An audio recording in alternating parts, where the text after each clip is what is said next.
Assalamualaikum warahmatullahi wabarakatuh. Perkenalkan nama saya Claudia Elina Detrial dengan NIM 2001614 dari Prodi Pendidikan Bahasa Indonesia. Baiklah, di sini saya akan mempresentasikan mengenai gangguan berbahasa.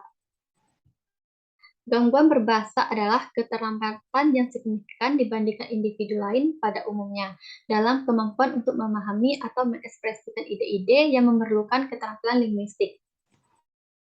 Dalam keterampilan berbahasa, sangat erat kaitannya dengan keterampilan berbicara, yaitu pengucapan yang menunjukkan keterampilan seseorang mengucapkan suara dalam suatu kata.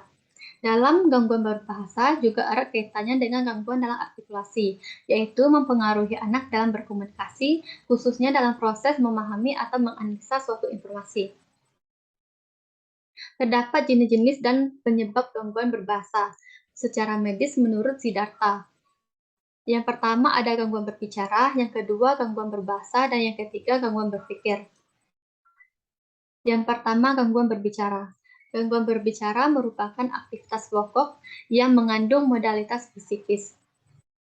Dalam gangguan berbicara ini terdapat 3 aspek. Yang pertama gangguan mekanisme berbicara yang berimplikasi pada gangguan organik. Dan yang kedua ada gangguan akibat multifaktorial. Dan yang ketiga ada gangguan psikogenik. Dalam gangguan mekanisme berbicara yang berimplikasi pada gangguan organik, dirinci lagi menjadi 4 bagian. Yang pertama gangguan akibat faktor kelainan paru-paru, dan yang kedua gangguan akibat faktor laringan, yang ketiga gangguan akibat faktor lingual, dan yang keempat yaitu gangguan akibat faktor resonansi. Yang kedua, gangguan akibat multifaktorial terbagi lagi, yaitu menjadi berbicara sembarangan, berbicara propulsif, dan yang terakhir berbicara muitis. Dalam gangguan berbicara terdapat penyebab terjadinya gangguan berbicara itu sendiri. Yang pertama, hambatan pendengaran, yang kedua masalah keturunan, yang ketiga masalah pembelajaran dan komunikasi dengan orang tua, yang ketiga faktor televisi, yang keempat keterbatasan kemampuan kognitif, dan yang terakhir ada gangguan pervasif. Selanjutnya gangguan berbahasa. Dalam gangguan berbahasa ini terjadi atas 2 faktor, yaitu yang pertama faktor medis. Faktor ini terjadi adanya gangguan baik itu akibat kelainan fungsi otak maupun kelainan alat-alat bicara.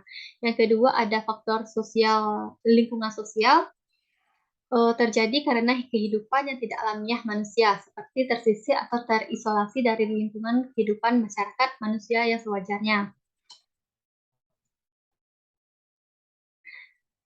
Dalam keterampilan berbahasa juga berkaitan erat dengan gangguan pendengaran. Terdapat 3 tipe gangguan pendengaran. Yang pertama gangguan dengar konduktif, yang kedua gangguan dengan sensori neural, yang ketiga ada gangguan pendengaran gabungan antara gangguan pendengaran konduktif dan sensori neural.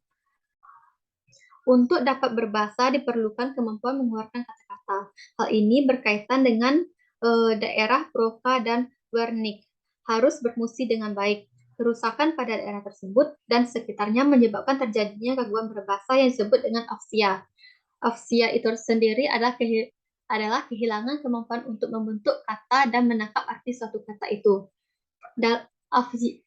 Afasia itu terbagi atas 4 jenis. Yang pertama afasia motorik, yang kedua afasia sensorik, dan yang ketiga afasia reseptif atau afasia sensorik, dan yang terakhir ada afasia ekspresif atau afasia motorik.